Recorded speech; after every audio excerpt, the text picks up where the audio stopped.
Fala pessoal, como é que estamos? Tudo bem? Tudo tranquilo? Vamos começar mais uma aula aí. Nós vamos estar falando sobre os domínios vegetais do mundo, as grandes vegetações. Vamos discutir um pouquinho sobre desertificação também. Vamos falar um pouquinho também sobre o processo de desmatamento, que infelizmente no nosso país é uma vergonha. No nosso país é muito grande esse processo e nós não podemos de forma nenhuma aceitar esse tipo de processo. Combinado? Vamos começar aí então e que tenhamos uma excelente aula. Saudade de vocês. Bora lá, pessoal. Grande abraço e vamos que vamos.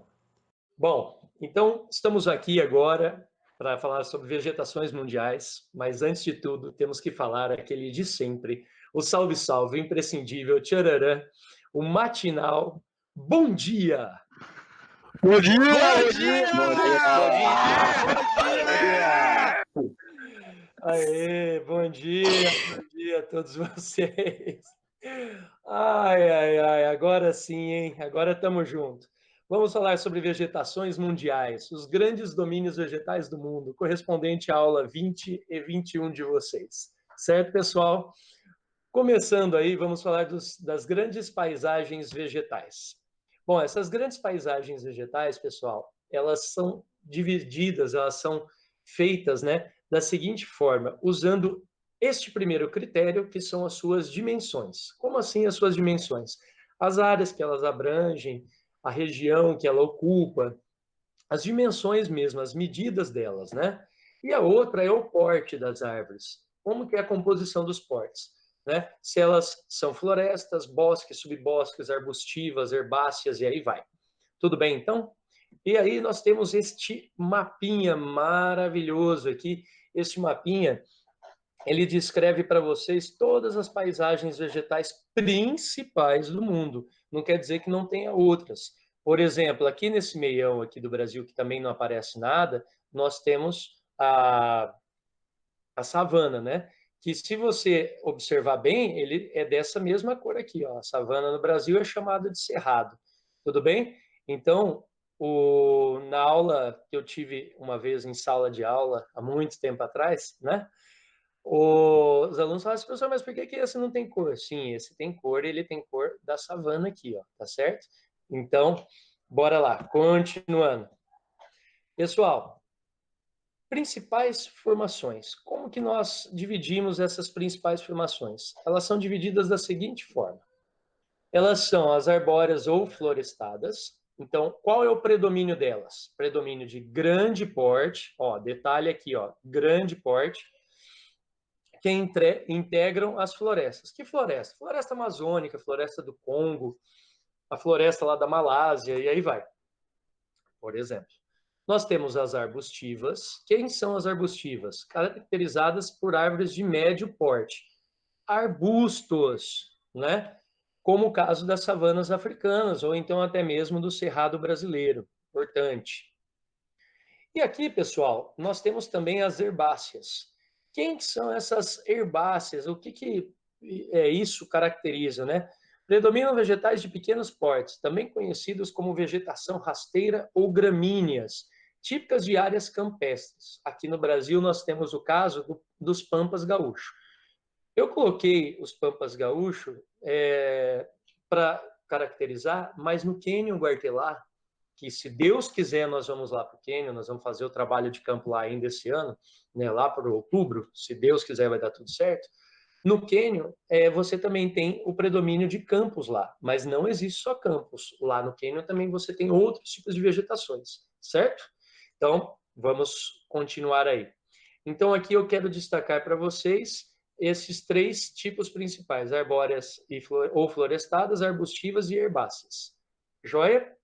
Bom, eu fiz um parênteses para vocês para falar um pouquinho sobre a vegetação de altitude. Essa aí causa um pouco de problema, às vezes, na hora da gente identificar. A vegetação de altitude, ela é uma classificação igual à anterior? Não, ela é uma classificação própria, ela é uma classificação que só tem dela. Olha só o que eu coloquei para vocês. Quanto maior a altitude, menor será a temperatura. Esta particularidade geográfica influencia a vegetação das montanhas espalhadas pelo mundo. Nelas é possível classificar a vegetação em degraus Ó, presta atenção, altimétricos. Repara aí, degraus altimétricos. Como assim altimétricos? Conforme vai subindo a altitude, vai mudando o tipo de vegetação. Tudo bem? Aí, conforme vai subindo e vai mudando o tipo de vegetação, aí aquela classificação anterior é válida. Vamos fazer o teste? Então vamos lá. Eu coloquei essa imagem aqui para vocês. Vamos começar da parte mais alta, ó, acima de 3.000 metros. Geralmente, isso aqui é um quadro geral, existem exceções. A neve durante todo o ano, nessa região. Uma pergunta que eu faço para vocês. Se nessa região tem neve durante todo o ano, é possível ter vegetação? Lógico que não, tá? Se existe neve eterna, que o pessoal fala, não tem possibilidade de vegetação. Mas, se for uma região que tem neve, de vez em quando tem degelo e aí vai, aí dá.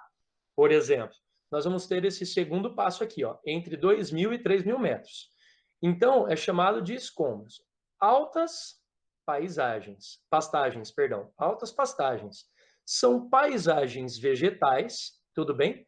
No formato de pastagens ou pequenos vegetais que, quando o gelo derrete, ele pode aparecer.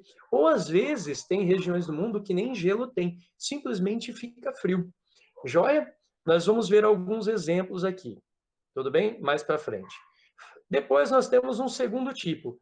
Qual que é esse segundo tipo? Observa aí, ó, entre 1.000 e 2.000. Florestas de coníferas. Bom, a floresta de conífera é a floresta mais sem graça que tem pela questão de diversidade. Existem florestas de coníferas, por exemplo, a floresta de coníferas russa, ela tem 3 tipos vegetais diferentes. Só 3. Entendeu? Nosso quintal, às vezes, tem mais do que 3 tipos vegetais diferentes. Lá, a floresta de coníferas dele, que é uma floresta gigantesca, é uma floresta de quase 9 milhões de quilômetros quadrados, são 3 espécies diferentes, certo? Então, aqui, a biodiversidade ela não é muito grande. Joia? Opa! Foi mal, voltando. E aqui, ó, até 800 metros, floresta mista. O que é essa floresta mista, pessoal? São variedades diferentes de floresta. Mas, geralmente, nessa região onde você vai ter montanha, então significa que é uma região que aqui embaixo, o frio, que é pesado, é um ar denso, ele desce. Se ele desce, ele vai atingir um tipo de vegetação, e provavelmente tropical aqui não vai ser, com algumas exceções, como é o caso da Índia. Mas, tirando a Índia e outras raríssimas exceções que nós temos no mundo, por exemplo, o Havaí, que também tem essa configuração de floresta tropical aqui embaixo, a maioria das florestas mistas aqui são florestas temperadas, de vários tipos, joia? Que nós já vamos ver à frente. Bom, as formações vegetais arbóreas. Como assim? O que são isso? O que são essas formações vegetais? Vamos dar o nome aos bois. São aquelas que fazem árvores grandes, são aquelas que têm um porte bonito de se ver. Eu coloquei como primeiro exemplo para vocês a floresta equatorial. Formação de grande porte, composta por árvores. Olha aqui que nome estranho. Perennifólias. O que são perennifólias? Folhas. Perenes, sempre, constante. Estão sempre ali. Então, são folhas que são constantes, são folhas que nunca caem, tudo bem? São folhas que sempre vão estar ali naquela região. Mais uma aí para vocês. Bom, floresta tropical. Essa já é um pouco mais próxima da gente, falando numa questão física, né? Essa floresta se localiza em áreas próximas ao Trópico de Câncer e Capricórnio, semelhante à anterior. Então, ela vai ter um porte parecido com a equatorial, mas só que ela vai ser uma cor um predomínio de uma cor um pouco mais escura, tá? E também um porte um pouquinho mais baixo, mas ela parece ainda com a floresta equatorial. Joia, então? Nós temos de exemplo dessa aqui a floresta de Mata Atlântica, né? É uma floresta bem característica dessa região aqui. Joia? Bom, aí nós temos aqui, ó, floresta temperada, basicamente composta por árvores caducifólias. Caduce é caduca, é folha que cai. Então, caducifólias, folhas que caem. Quando que elas caem? Elas caem no período do inverno, elas caem no período do outono. Elas começam a cair no outono para chegar ao inverno já ilesas. Por quê? Geralmente são de regiões que tem neve. Se a neve se sobrepõe sobre a folha, se ela não dispensa a folha e a neve se sobrepõe sobre a folha, a árvore ela morre queimada com o gelo.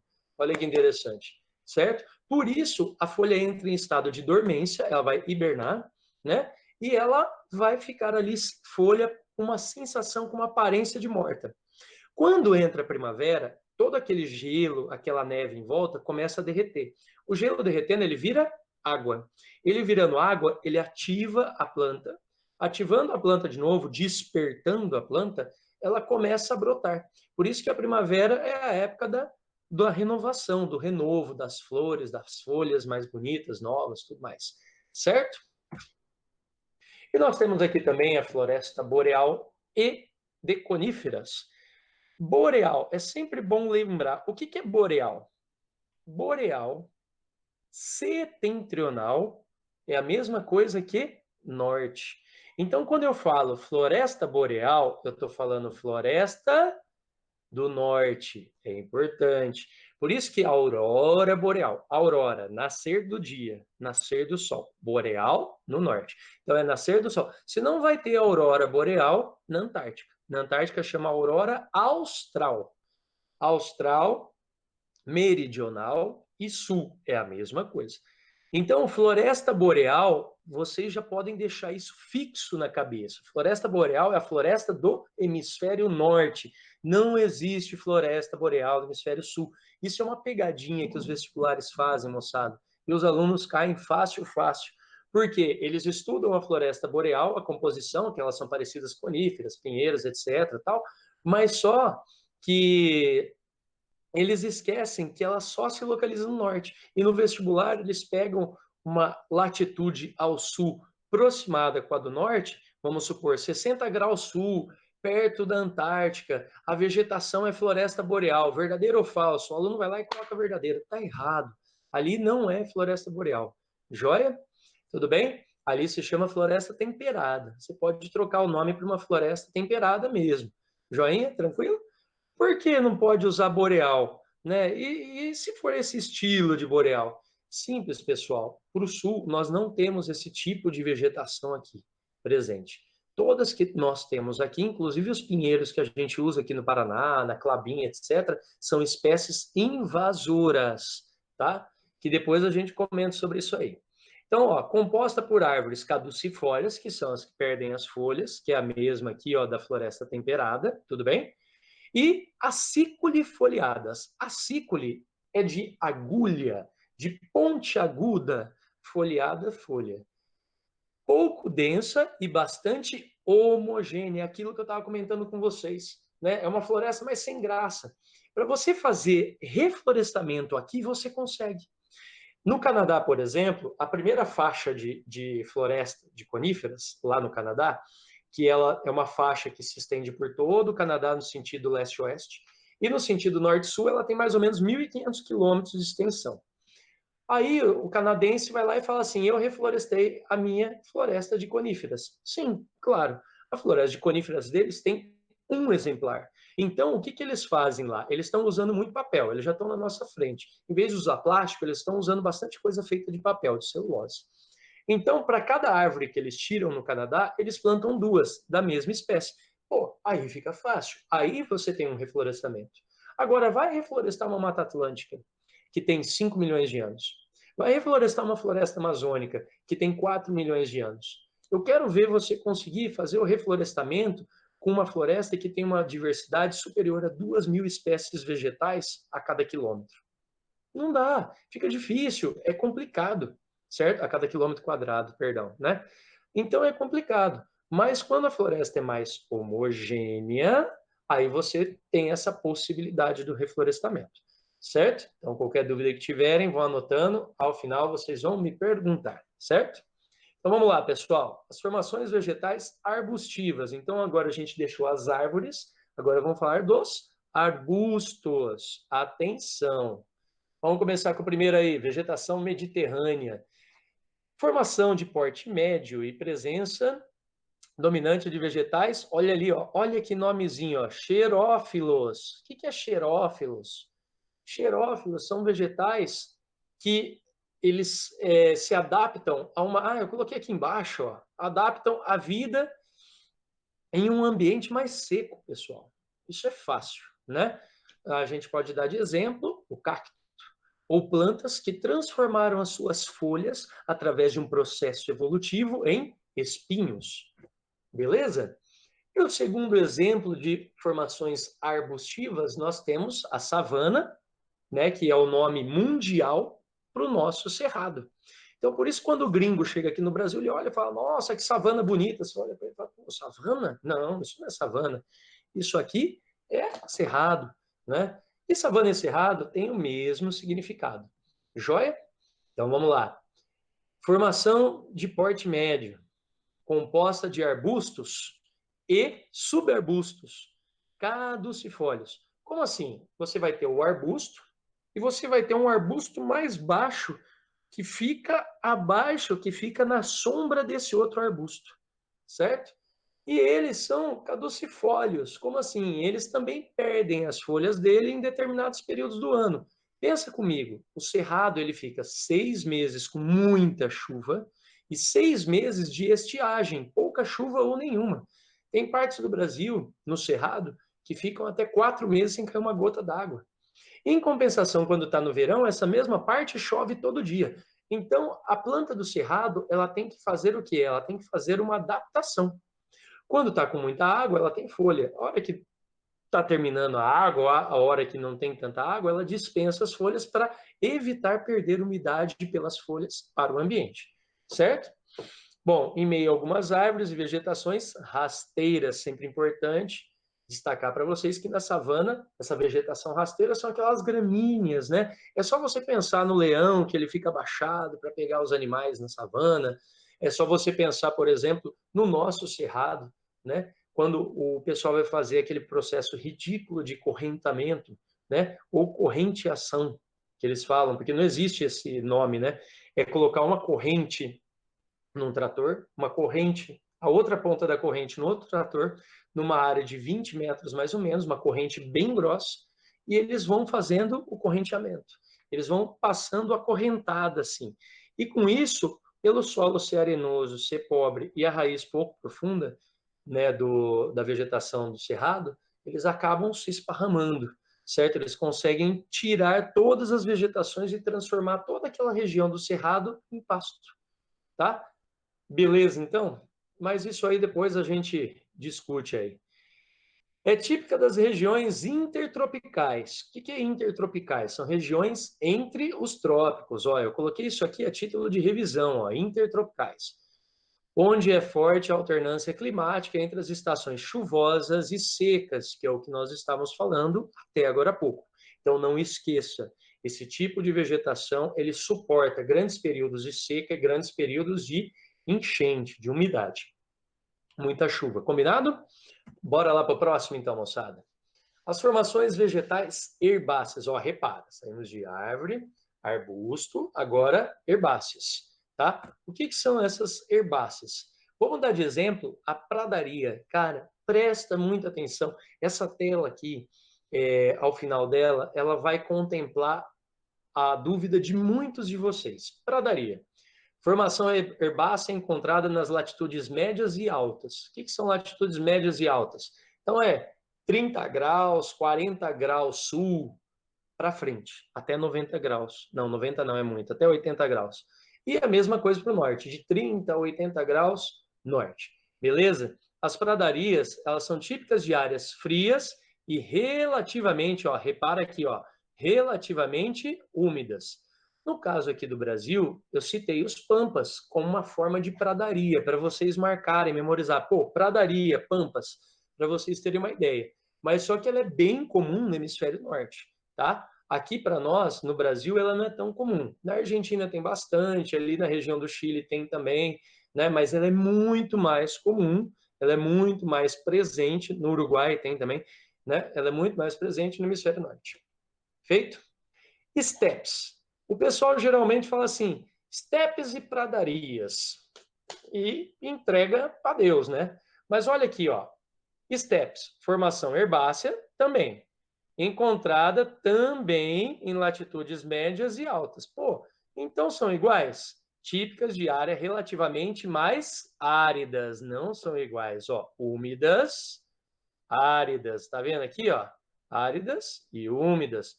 Portanto, a gente não pode esquecer. Úmida, pradaria, mais úmida, né? E relativamente mais seca, mais árida, steppes. Feito? Do que a pradaria. Onde você encontra esse tipo de vegetação? Bastante dela você vai ver na Rússia e na Ucrânia. Vocês já ouviram falar daquele tipo de solo, o Chernozion, que é a terra preta, a terra negra, o solo mais fértil do mundo, né? Que é o bambambam, o top de linha. Então, ele é dessa região aqui dos steppes, entre a Rússia e predominantemente na Ucrânia, certo? Então, onde tem essa vegetação de steppes, nós vamos ter o Chernozion lá na Ucrânia. Combinado? Tranquilo? É sempre importante, então, que vocês guardem isso. Os três principais tipos de solos que nós temos no mundo, o primeiro deles é o Chernozion, a Terra Preta, que fica lá na Ucrânia, divisa com a Rússia, bonitinho. O segundo é o Massapê, da região nordeste do país, tá? É importante vocês guardarem, de maior fertilidade. E o terceiro é o nosso aqui, a famosa Terra Roxa, tá? Terceiro, nem por isso menos importante. Os três são extremamente importantes. Combinado? Feito? Por último, vegetação herbácea, nós vamos destacar a tundra. Olha, tundra, esse aparece direto. Esse danado aqui, ó, esse tipo de vegetação, ó, no curto verão polar, quando o gelo derrete, então repara, tem gelo, fica lá 8 meses, 9 meses com gelo, certo? Quando o gelo derrete, a tundra se desenvolve na forma de musgos e líquens, produzindo até algumas flores, perdão. Fica bem bonitinho em determinados casos assim. E detalhe, pessoal, existe abelha para fazer polinização. E tem que ser um processo muito rápido, porque eles têm apenas 3 meses para crescer, desenvolver, procriar e voltar a adormecer, porque vai voltar o gelo para eles, certo? Aonde que fica esse tipo de vegetação? Em grandes latitudes, de 80, 90 graus geralmente, tá? No norte da Noruega, Suécia, Finlândia, no norte da Rússia, Islândia, e aí vai, norte do Canadá, né? Então, nós temos lá perto do Círculo Polar Ártico. Joia, combinado? Aqui para o sul nós temos poucos pontos, mas temos também pontos em tundra. O extremo sul da América do Sul, a Terra do Fogo, tem algumas vegetações ali que o pessoal reluta um pouco para falar que é tundra, mas é assim, é formado por musgos e líquens e aparece a cada 3 meses no ano só, né? Então ele fica ali no período de 3 meses para crescer, se reproduzir, né? Fazer a florada toda e depois voltar a adormecer. Joia? Tranquilo? Partiu. Olha aí, ó. Último tipo de vegetações que nós vamos ver, ó. As vegetações em áreas desérticas, né? Como assim, ó? As vegetações nas áreas desérticas, elas se destacam, primeiro eu coloquei para vocês assim, ó. É vegetação bem pobre e rara. Como assim, rara? É uma vegetação, ela tem como destaque as poucas espécies que aparecem. Entre as principais, a que sempre vai aparecer para vocês nos vestibulares, são as xerófilas, né? Xerófilas, xerófitas, tudo depende da classificação. Eu coloquei aí a classificação biológica, tá? Xerófilas. Olha, xerófilas são vegetações que suspendem por boa parte do seu ciclo a transposição da umidade de dentro dela para fora, transformando ao longo da sua história as suas folhas em espinhos. Tá? Então, eu gosto sempre do exemplo cacto. O cacto, para mim, é o melhor exemplo que tem, é o mais fácil. Né? Geralmente, a gente encontra também, dentro dessas xerófilas, a formação herbácea. Né? Então, é uma formação bem rasteira, bem rala, bem pequena, né? Uma formação mais contida. com um ciclo de vida mais curto, surgindo com as chuvas esporádicas, típicas desse tipo de clima. Então é importante. Na aula anterior, nós vimos o quê? Que no clima semiárido chove entre 600 e 800 milímetros, é uma média. E no clima árido chove entre 200 a 300 milímetros, certo? Que é 250 milímetros. Então também é uma média, chove muito pouco. Esse tipo de vegetação não pode ficar esperando que caia muita água do céu. E também ele não pode perder muita umidade para o ambiente. Outra característica importante das xerófitas, ou xerófilas, né, como é o caso biológico aí, elas são envolvidas, a maioria delas, por um tipo de uma cera, para lacrar a qualquer possibilidade dela da saída de umidade pela planta.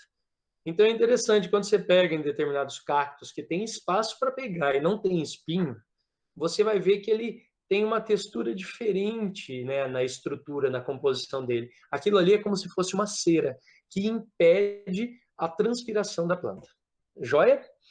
Bom, dentro dessa área de vegetações desérticas vem acontecendo um processo chamado processo de desertificação. Ai, ai, ai. E arenização. Arenização é a ampliação da areia. Desertificação é a ampliação de um deserto, né? A quantidade de areia crescendo cada vez mais. Joia? Então, ó, consiste na transformação de uma área que apresenta clima árido, ó, semiárido e semiúmido. Hoje, eu fiz questão de colocar aqui entre parênteses. Hoje, em climas úmidos também, né? Em uma área desértica. Então, você vai transformar esses tipos, árido, semiúmido e úmido, em áreas desérticas. Moçada, preste muita atenção. Nós temos focos de desertificações no Brasil. Eu vou usar o Brasil como exemplo. Aonde nós temos os principais focos de desertificação? Vamos lá, eu vou dar 3 regiões, tá? Eu quero que vocês pensem, essas 3 têm focos de desertificação. A primeira região que eu vou passar para vocês seria a região mais do Rio Grande do Sul, extremo sul do Brasil. A segunda, eu vou passar para vocês, é a floresta amazônica. E a terceira, que eu vou passar para vocês, seria o sertão nordestino. Aonde eu tenho um processo de ampliação muito rápido desse processo de desertificação. Vamos lá? Qual seria o primeiro que você escolheria? Muito bem. O primeiro é a região sul do Brasil. É a que mais está sofrendo com o processo de desertificação. Certo? Por quê? O pessoal está retirando a vegetação e está deixando o solo exposto, a areia exposta. Com o extremo calor do verão, aquela areia se racha, o sedimento se espalha com a força do vento, porque no verão, no interior do Rio Grande do Sul, chove menos, nós vimos isso na aula anterior, né? Automaticamente as áreas de areia vai aumentando. E a areia geralmente não é boa para a vegetação, então a vegetação não tem tempo de se regenerar. E a parte de areia, as dunas que vão se formando, elas vão aumentando cada vez mais. Então, no Rio Grande do Sul é muito preocupante esse foco de desertificação. O segundo lugar mais preocupante é na floresta amazônica. Por quê? O pessoal está retirando a floresta amazônica e o solo, nós já sabemos que é um solo pobre e um solo arenoso. Automaticamente, você vai ter a formação de quê? De grandes áreas de arenito, de areia, né? E essas áreas com muita areia, elas formam dunas e vão crescendo e se expandindo cada vez mais, formando verdadeiros mini desertos inicialmente. Então é algo para a gente se preocupar. E por último, a desertificação na região do sertão nordestino. Por quê? Na região do sertão nordestino, nós temos a vegetação de caatinga, que em sua grande maioria, financeiramente, ela não é atrativa, certo? Para exploração, para desmatamento. Ela não sendo atrativa para exploração, para desmatamento, automaticamente, o que a gente pode destacar? Que ela não é tão degradada. E o ambiente já é propício conforme a vegetação que está composta nela.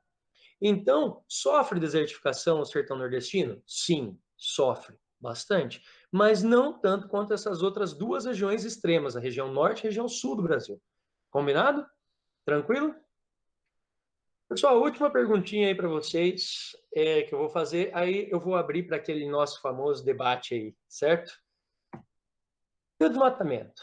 Estamos correndo algum perigo com essa forma de desmatamento? Olha só essa foto que eu separei para vocês. Eu quero que vocês observem bem essa foto. Bom, nós temos a floresta aí do lado, né? A floresta preservada, a floresta composta desse lado aí, e nós temos já ao lado esquerdo toda a madeira já processada esperando para ser vendida. Pessoal, olha só que contraste. Antes tudo era o lado direito. Nesse período estava esse meio a meio. Essa região aí, infelizmente, toda ela já foi devastada, certo? As pessoas que estavam aí, ninguém foi preso, foi uma ação do Ministério do IBAMA, perdão, foi uma ação do IBAMA, ninguém foi preso, o IBAMA levou todas essas madeiras embora, aí quando o IBAMA volta 15 dias depois, eles tinham avançado à direita dessa imagem aí para vocês, tá certo? A pergunta é, nós estamos correndo perigo tal com esse processo de desmatamento? Bom, eu gostaria muito que vocês pensassem, que vocês refletissem, certo? Pense, reflita. Eu vou finalizar aqui os slides com vocês e vou abrir já já para debate. Muito obrigado pela atenção. O Farol da Barra aí em Salvador, né, como minha fonte de inspiração. Um grande abraço para todos vocês. Fiquem com Deus. E aí, pessoal, muito boa aula, adorei, foi sensacional, espetacular. Gostei da participação de todos, valeu por discutirmos esses temas aí, como desertificação, como destruição da floresta amazônica, né, o desmatamento, e que eu espero que o brasileiro tome essa consciência e a importância da vegetação para o nosso dia a dia, certo? Ou os vários tipos de vegetações, cada país tem a sua importância. Guardem isso para vocês, foi muito bom, importantíssimo trabalhar isso com vocês, adorei. Muito obrigado, pessoal. Até uma próxima, tamo junto, valeu, povo. Fui, até mais, tchau, tchau.